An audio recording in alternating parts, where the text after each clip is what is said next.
Welcome back to the show. Today I want to share some thoughts with you on the problem with fear. And I do believe that there is a percentage of people out there that have a struggle with fear that really gets on their nerves in a big way. I know that for years and years I struggled with fear in a variety of areas because of some personal struggles that I've had since I can remember. I think probably you know some people that have had some struggles with fear also. So I want to jump into this concept, this theme, coming from a Bible-centered point of view, because I think there's some stories in here that are going to ring your bell, so to speak. So let's start. There was a story I read back in 1993. It says, a man who hid for 32 years, fearing punishment of pro-Nazi wartime activity, says that he used to cry when he heard happy voices outside, but dared not show himself, even at his mom's funeral. But he just wasn't going to do it.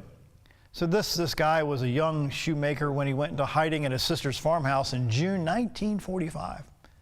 He was found years later after she bought a large supply of bread in the nearby village.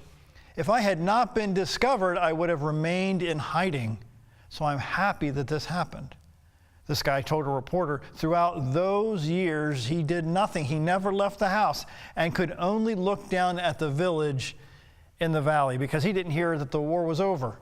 He just kept hiding for years and years and years. And I wonder how many people that you know continue to hide. They continue to run from opportunities that they don't want to put themselves out into because they're afraid of what might happen. I struggle with it. I'm sure you have too. An article that was written in Today in the Word, Black Bart was a professional thief whose name struck fear in those that he targeted on the Wells Fargo stage line. From San Francisco to New York, his name became synonymous with the danger of the frontier. Between 1875 and 1883, he robbed 29 different stagecoach crews. Amazingly, Bart did it all without firing a shot. Because a hood hid his face, no victim ever saw his face. He never took a hostage and was never trailed by a sheriff. Instead, Black Bart used fear to paralyze his victims. His sinister presence was enough to overwhelm the toughest stagecoach guard. Another story. During World War II, a military governor met with General George Patton in Sicily. When he praised Patton for his courage and his bravery, the general replied, "Sir, I am not a brave man. The truth is, I am an utter craven coward. I have never been within the sound of gunshot or in sight of battle in my whole life that I wasn't so scared that I had sweat in the palms of my hands." Years later, when Patton's autobiography was published, it contained the significant statement by the general. I learned very early in my life never to take counsel from my fears. Never to take counsel from my fears. I would suggest to you that you have taken counsel from your fears. You have taken advice from things that you feared. Because I would say that 80% of the public is afraid to step out and do the extraordinary because they're afraid of what may happen versus what may happen that's negative versus what may happen that's positive. Charles Allen writes, he says, 5-year-old Johnny was in the kitchen and his mother made supper. She asked him to go into the pantry and get her a can of tomato soup, but he didn't want to go in there alone. "It's darkness in there, Mom, and I'm scared." She asked again. And he persisted. Finally, she said, "It's okay. Jesus will be in there with you." Johnny walked hesitantly to the door and slowly opened it. He peeked inside and saw it was dark and started to leave when all at once an idea came and he said, "Jesus, if you're in there, would you hand me that can of tomato soup?" Corny story, but I think, people, maybe the person in the mirror that is scared of doing some things that are extraordinary, things that are over and above what they really thought that they could accomplish in their life? Fear can stop you in your tracks. It really can. Fear can stop you in your tracks. Looking back, I had years of being afraid of water. I was afraid to drown. I was afraid I was going to drown. I can remember in fourth grade, in that school system, every fourth grader had to go to the YMCA and be taught how to swim. And I was terrified of water. Not water as in a shower, but terrified of being in a pool and drowning. So they put us in this class, and I can remember as clear as it happened yesterday.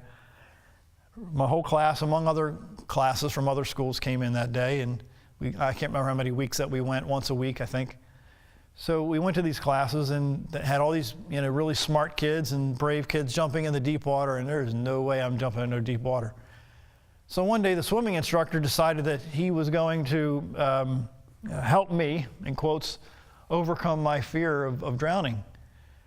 So they strapped a styrofoam, I don't know what you would call it, but it was a belt with these styrofoam blocks all around me. So there's no way I could drown. But as a 9-year-old, I didn't buy it. So they had us line on the far side of the pool, and as the line would come up to the diving board in, I think it was 9 or 12 feet of water, the kids would jump in or dive into the water. So every time that we would come to as I was getting closer to the diving board, I would casually walk to the end of the line, crying. I was sobbing. I was terrified, scared out of my mind. So I'd go to the end of the line, and then the line would come closer, and then I'd do it again. And then eventually the swimming instructor caught me. And I can remember to this day that she had me get behind a schoolmate by the name of Regina. I don't know why I remember her name, but he had me get behind Regina, and Regina was one of those kids that were outgoing and brave and sure of herself. And she didn't have a styrofoam belt on because she knew how to swim. So I'm standing at the end of the diving board. She was at the end by the water. I was at the end by the ladder. I was scared out of my mind, sobbing my eyeballs out. So eventually Regina jumped in, and I was forced to get to the end of the diving board. And mind you, I would guess 40 to 50 kids in that pool room. And I heard some snickers. I heard some laughter, some chuckles, because they saw me crying. So I can remember standing on the edge of that diving board, belted up with styrofoam. I couldn't have sunk. I mean, there's no way I could go to the bottom of the pool.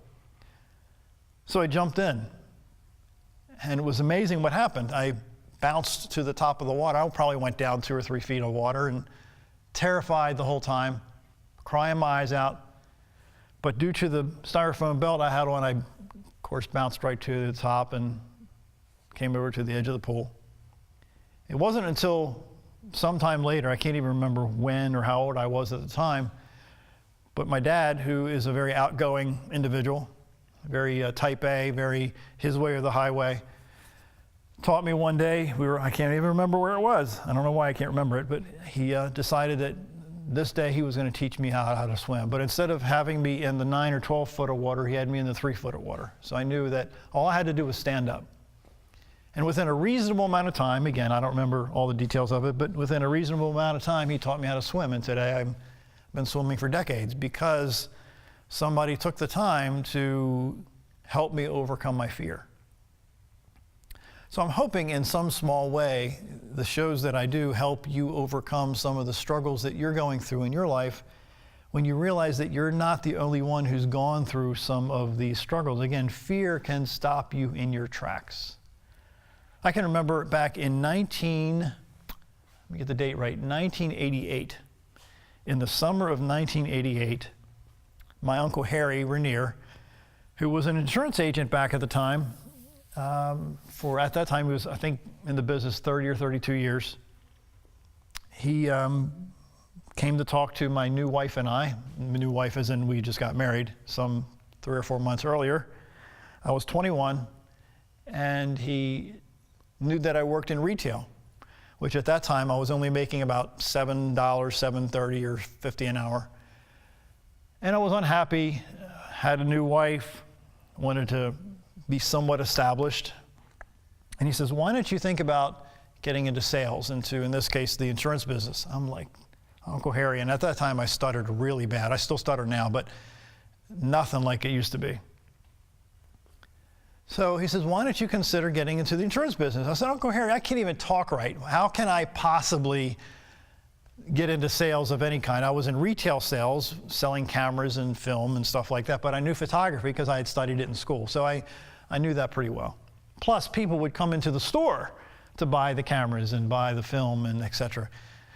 But in insurance sales, you go out to see people. You go to their homes and you make cold calls and you meet with strangers and you initiate the contact. And I stuttered really bad, terrified, scared out of my mind. I said, Uncle Harry, I can't do this. There's no way.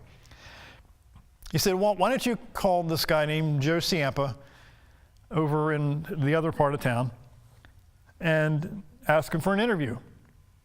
I was like, I can't do this. I can't do this. So my wife's like, why don't you just give it a shot? Why don't you just try? So I gave Joe a call, stuttering, stammering on the phone. I'm sure after we hung up, Joe was laughing and like, I'm just going to give this guy a little bit of time. I don't know if this really happened, but that's what I would have done. So we had an interview. I met with a guy named Joe and a guy named John McGinnis. And make a long story short, they eventually hired me into the insurance business. And this would be August 1988. And now, 30 plus years later, just under 30 years later, I'm still in the insurance business. In addition to the other stuff that I do, the books and the blogs and the emails and the TV shows and all that stuff.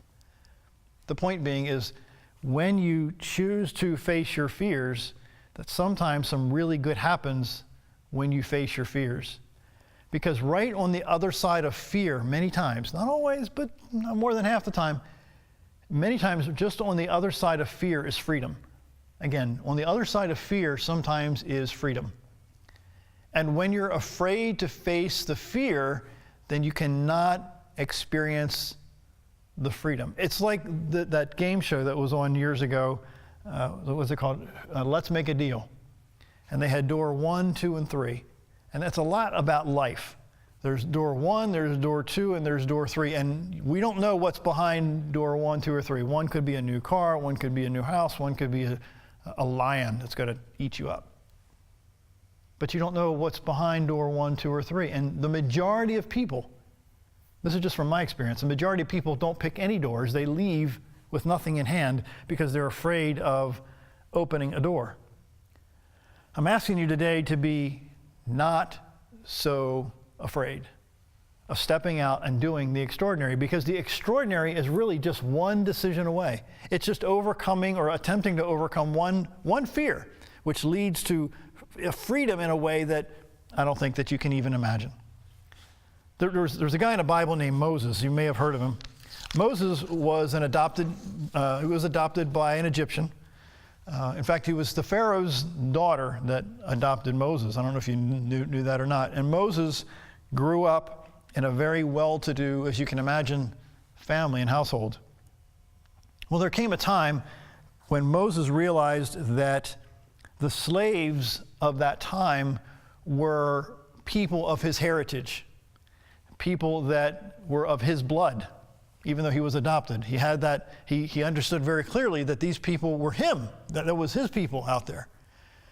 So he did something wrong, and eventually he was chased out of town. Let me put it that way. He ran out of town, and some people came after him. It's a very long story. But there came a time when Moses was challenged, asked to set the slaves free. So if you read the Bible, Moses very clearly says that he can't even talk right. Now, some scholars say he stuttered. Some scholars said that he didn't know how to pronounce certain things. I don't know the details of it. I'm not a scholar of any kind. I'm just telling you that he had some sort of a speech challenge. So he came up with a boatload of excuses why he was not qualified to do any sort of good for these slaves in that culture. Longer story short, he eventually decided that he's going to do his best through a variety of hoops and a variety of challenges that he had to overcome to free the slaves of Egypt, which again are his people. But that didn't happen until he was able to see that, you know what he was tasked to do, he was asked to take on the task because somebody else, in this case a higher power, believed that he could accomplish it. Stop and think about that a minute. There are people in your life that have deposited ideas into your mind and to your heart that believed that you could accomplish a certain thing. And now that's been years ago, and you still have not taken the steps forward to do those things. You're going to find, if you read enough about really smart people, that really smart people and really successful people, not all, but a percentage of them, still struggle from time to time with stuff. Yep.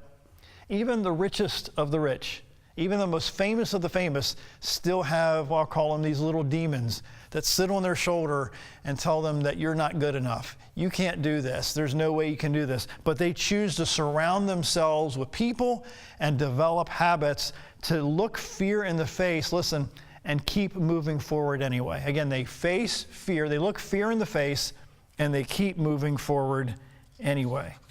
I'm not saying it's easy. I'm not saying it's a cakewalk. There was another guy in the Bible by the name of Jonah. And Jonah is a guy that his story is in the Old Testament of the Bible. And that story is he was tasked to go to this certain city and attempt to change the minds of the people in that city. Well, Jonah didn't like the people in that city at all. And he decided to, instead of going toward the city, he decided to head in the opposite direction. Instead of going toward the city, he said, I'm going that way. When the city's that way, he went that way. So even making a longer story short of the whole event, he was, let's just say, put in a situation where he changed his mind. And as a result of him changing his mind, that whole city, the people in that city did a 180. They did a turnaround for the good. But what if Jonah would have embraced the opportunity, even though he didn't necessarily like the people, he would have had compassion for the people because there was something awry there that he needed to influence or that he needed to change. One person wrote years ago, courage is doing what you're afraid to do. There can be no courage unless you're scared. There can be no courage unless you're scared. Doing these shows, I'll tell you flat out, the first time, oh my gosh, not that long ago, this is probably about 3 or 4 years ago, I started what's called a blog talk radio show. We've stopped that and started doing these shows instead because a lot more people see them. But the first couple blog talk shows that I did, it was bad. Oh my gosh, I stuttered horribly. It was just a ridiculous, it was a disaster. But guess what happens when you get up to bat? When you try a new sport, when you try anything new, the first several times you're going to try it, it's awkward, it's difficult, it's not so easy. But the more you continue to do it, guess what happens? I don't know, maybe it doesn't for you, it does for most people. You get better at it because the more you do it. How do you learn to ride a bike? You ride a bike. You do the bike. You get on it consistently, then you learn to ride a bike. The late Earl Fleming, who was an Alaska biologist, was perhaps, the story says, the only man to investigate objectively the bear's reputation for attacking humans. When Fleming encountered a bear, he neither ran nor shot. At the end of the unique study, he had encountered 81 brown bears, and although several staged mock charges, not one actually attacked. That was written by Mark Walters from Reader's Digest way back in 1992. There's a lot of people, I'll tell you out there, not only bears, but there are people out there that try to bluff you. They try to intimidate you from moving forward or doing great things. I'll call them bullies. There are bullies out there that are trying to keep you from stepping out and doing some extraordinary things in your life. it's really important to you and I that we confront our fears. Some years ago, I learned that good or bad starts with a single thought. Again, good or bad starts with a single thought. Someone once approached somebody, a famous French philosopher, and said, "If I had your brains, I would be a better person." But this philosopher by the name of Pascal replied, "Be a better person and you'll have my brains." I'll say it again. There are people that you don't know that are really successful that are terrified out of their minds, or at least were terrified out of their minds when they first started. I'm told, and I read several places, that Barbra Streisand, the great singer, has stage fright, or at least had stage fright. Wait a minute, Barbra Streisand that has the voice of an angel? Yeah, but she still got out on stage. She still gets out on stage. Joyce Meyer writes, "Each day our minds are bombarded with a constant stream of nagging thoughts and suspicions and doubts and fears. While any one of these can cause defeat and devastation, we are often plagued by more than one, filling our daily lives with mental combat against an array of aggressors." Again, filling our daily lives with mental combat against an array of aggressors. There are times when you and I have to grab our thoughts and wrestle them to the ground, especially our fears. Because maybe it's just me. Maybe I'm just talking to me here today. I don't know. But there are times when you have to talk yourself out of being terrified. There's been times when I'll tell you flat out that your body reacts with the fight-flight type of situation where your heart gets racing and you're not sure, at least some people are not sure, if they're afraid or if they're ready to fight because of the way your body's reacting. I'm suggesting to you that you have to dictate whether or not you're going to embrace fear and push through fear, because fear is a bully. Fear is absolutely a bully that's trying to stop you dead in your tracks. John Emmis writes, "The African impala can jump to a height of over 10 feet and cover a distance of greater than 30 feet. Yet these magnificent creatures can be kept in an enclosure in any zoo with a 3-foot wall. The animals will not jump if they cannot see where their feet," listen, the animals will not jump if they cannot see where their feet will fall. Again, the animals will not jump if they cannot see where their feet will fall. Faith is the ability to trust when we cannot see. Think about that a minute. They won't jump when they can't see where they're going to land.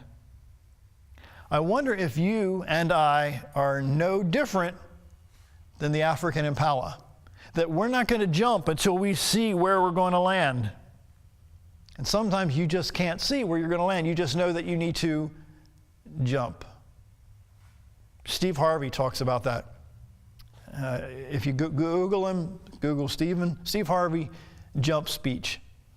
And his speech about jumping is pretty cool, where he says that sometimes you're not going to know, I'll not tell it correctly, but in essence, he says, you're not going to reach your goals unless you jump. And if you don't jump without even seeing where you're going to land, in fact, somebody said that sometimes you have to jump and build your parachute on the way down. Yeah, there's a negative side of that and a positive side. I get that. But you and I have to constantly face fear in the face, because the fear will back down when you move toward the fear. You've met bullies that way, that they come out all loud and brass and crass and mean and nasty. But the moment that you come at them, guess what happens? They begin to what? They begin to back down, because they know that you are in charge. One night, a house caught fire and a young boy was forced to flee to the roof. The father stood on the ground below with outstretched arms and calling to his son, he says, "Jump, I'll catch you." He knew the boy had to jump to save his life, but all the boy could see, however, was flame and smoke and blackness. As can be imagined, he was afraid to leave the roof. His father kept yelling, "Jump, I will catch you." But the boy protested, "Daddy, I can't see you." The father replied, "But I can see you, and that's all that matters. But I can see you, and that's all that matters." I'll end with the story. Edna Butterfield writes, "My husband, Ron, once taught a class of mentally impaired teenagers, looking at his students' capabilities rather than their limitations. Ron got them to play chess and restore furniture and repair electrical appliances. Most important, he taught them to believe in themselves. Young Bobby soon proved how well he had learned that lesson. One day he brought in a broken toaster to repair. He carried the toaster tucked under one arm and a half loaf of bread under the other. He knew what he could accomplish." Seth Godin wrote, "If you don't start, you can't fail. If you don't start, you can't fail." I'm asking you to keep moving forward. I'm asking you to face fear every single day and watch your life change for the better. My name is John Carver, and thank you for watching.